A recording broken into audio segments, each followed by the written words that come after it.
Hey, what's up everybody, and welcome back to another episode of News Dose, where I give you all of the latest gaming news. And is Sony already working on a quote-unquote PlayStation 5 Pro? Of course, it's already extremely difficult just buying the regular PlayStation 5, and it's been out for less than 1 month. But the PlayStation 5 Pro was trending today on Twitter thanks to a newly discovered patent.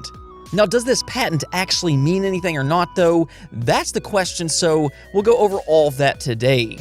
Also, could Xbox be planning to do a controller similar to the PlayStation 5 DualSense?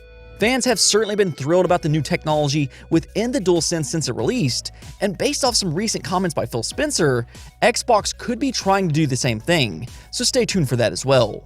As always though, we have plenty more to talk about, so let's get right into it, starting off with the Game Awards. The Game Awards will be the last big event of the year, and it takes place in just a little over 1 week on December 10th. But they're bringing in a new welcome edition. Yeah, not only will some major games be revealed at the Game Awards, but you'll also be able to play several unreleased games that get showcased. Now that's great news, and it kind of reminds me of what Xbox did earlier this year with their E3 replacement. They also put out several demos, and that's a great way of counteracting that we're primarily doing digital now. In the past at some of these events, you could go out and test the games yourself if you were there in person. But the way technology works now, you can actually get that demo in the hands of fans throughout the world. I actually like this a lot better because more people can test these games out. So I hope everybody's ready for that because I'm expecting some big announcements at the Game Awards, and hopefully we get some nice demos of some of these games. I mean, if you think about it, this could be the equivalent to an E3 for the year of 2020, where everybody comes together and makes some major announcements. I would not be shocked at all to see Xbox, Nintendo, and PlayStation all reveal something here. There has been some speculation about Xbox's new studio, The Initiative, showing up at the Game Awards. This is kind of stuck in my mind throughout the year. Xbox's Matt Booty earlier this year said we would hear more information about The Initiative's new game sometime in 2020. Of course, we still haven't heard anything about that, and we do know it's in a playable state.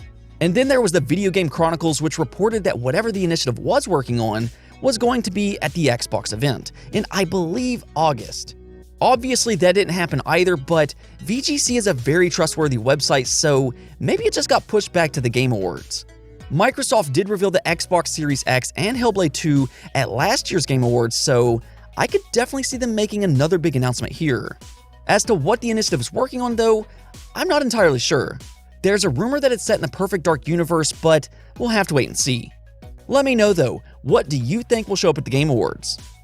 Also, here's an interesting one if you're a fan of either Fortnite or God of War. Yeah, you don't typically think about these two games at the same time, considering they're vastly different, but Kratos the God of War will be heading to the ever-popular Fortnite. Yeah, 2020 has been a strange year, and it's looking like we're going to continue that eeriness with Kratos in Fortnite. Now, I can't say I'm a fan of Fortnite per se. I never could get into that game. Battle Royales is just not my thing. And I do prefer arena shooters, but I do like God of War, and this is a brilliant move by Sony. Now, earlier this year, Sony acquired a minority share of Epic Games, so we do know that their relationship is good, and this was a smart move. Fortnite is extremely popular, especially with the younger crowd of gaming. Well, what better way to get more people to recognize God of War than by putting it into one of the most popular games ever made? It's kind of like that Smash Brothers effect.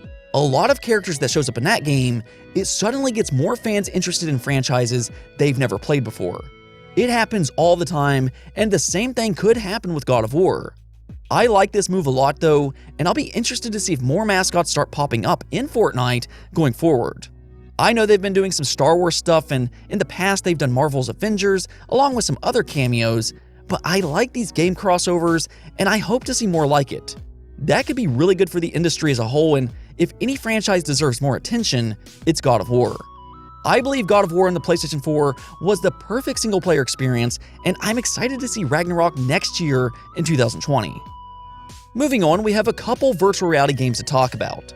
Medal of Honor Above and Beyond got a new trailer showing off its multiplayer. So not only will this be a single-player game, but it's also going to have multiplayer, and it does look pretty good and very nostalgic. It kind of takes on a more retro art style to it, and I like that aspect. They did reveal 5 multiplayer game modes though, including Deathmatch, Domination, Team Deathmatch, Blast Radius, and Mad Bomber. I'm not really sure what those last two are, but it does seem like this is going to be the complete package.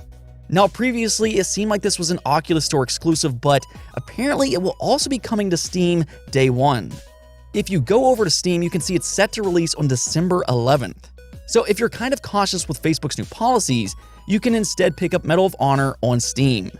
This is a highly anticipated VR game, and I'm expecting it to be good. This is being developed by Respawn Entertainment after all.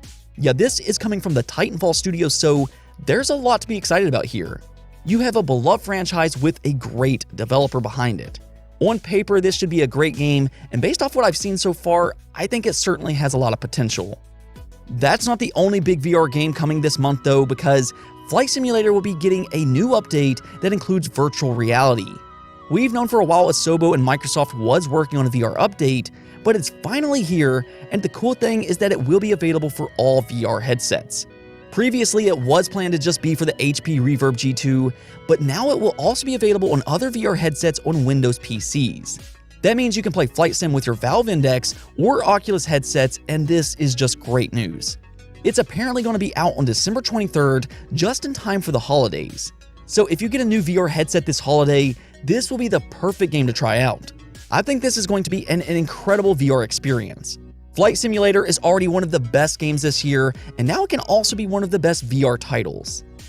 Now let's move on over to the PlayStation 5 news, and this was trending earlier today on Twitter, and my phone was just absolutely blowing up over this, so I thought we would go ahead and talk about it. Yeah, we're already hearing things about the PlayStation 5 Pro. I know you might still be trying to just get the regular PlayStation 5 as it's sold out absolutely everywhere, but Sony might already be planning to do a mid-generation refresh, or at least according to one website. Before I go any further though, I want to say this is just a patent that's suddenly making the rounds today, which has created quite a stir online. This patent was actually filed back in 2019 and published around August of this year. So this very well could just be out of date by this point. I mean, you're looking at a patent that's nearly 2 years old, and a lot of things can change in that amount of time. Nonetheless, this patent is suddenly getting a lot of attention, so we'll take a look at it real quick. The thing about this patent that's getting so much attention though, is that it features a console that uses 2 graphics cards. Now, if you remember earlier this year, there was a rumor that the PlayStation 5 would have 2 graphics cards. Of course, we know what's in the PlayStation 5 now, but this was a rumor at one point in time, so it's interesting to see a patent like this. It does sound like this was an idea at the very least at one point in time, and that's what I think this is. Again, this patent was filed back in 2019, so I think this is probably an early concept of the current PlayStation 5, and it certainly does not mean there is a PlayStation 5 Pro with 2 graphics cards. This very well could have just been one of the many early plans for the PlayStation 5. With that said, I do think both PlayStation and Xbox will eventually make another console this generation, as they've done in the past. These big console makers are always looking for ways to improve over time. This could be with a Slim Edition, as both are very large, or maybe a Pro-type model similar to the PlayStation 4 Pro and the Xbox One X. However, that doesn't mean anything will happen this year or next, but 3 to 5 years from now, there is a chance that we may see a mid-generation refresh or a slimmer console. Now, as for the current PlayStation 5 Pro rumor, I wouldn't look at this particular patent as being proof of it existing. The website talking about all of this seems to be trying to hype this up as an Xbox Series X killer and how they're going to catch Xbox off guard. That's not really how this type of stuff works. I'm sure both are making plans for the future, as all companies of this caliber does, and again, I wouldn't be surprised by some kind of mid-gen refresh eventually, or again, some kind of slimmer model. Like I said though, this patent is from 2019 and probably an early PlayStation 5 concept. Speaking of mid-generation refreshes though, Phil Spencer in a recent interview with The Verge had some very interesting things to say about the PlayStation 5 DualSense controller. As you're probably aware by this point, fans have been raving over the technology within the DualSense controller. Seriously, the technology in this thing is absolutely amazing, especially in Astra's Playroom. If you have the PlayStation 5, I think that's a must-play game. Not just because it's a good game because, well, it is, but no other game is using the DualSense technology the way Astro is currently.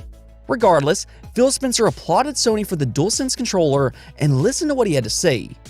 I think for all of us in the industry, we should learn from each other and the innovation that we all push on, whether it's distribution of business models like Game Pass or controller tech or the Wii back in the day, which clearly had an impact on us when we went off and did Kinect and Sony did the move. So if you listen to how he worded that, it almost sounds like Xbox is already planning to incorporate some of that DualSense technology in future Xbox controllers. Now, Xbox has updated their controllers on past consoles as the generation went on. With the original Xbox, they went from their massive Duke controller onto a smaller edition.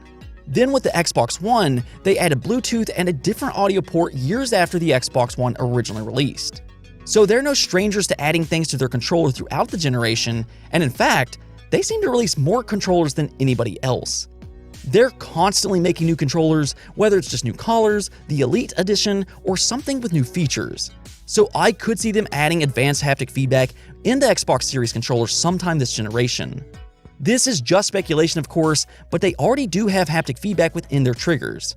They've had that since the original Xbox One, so I could easily see them doing that and trying to improve that with advanced haptic feedback.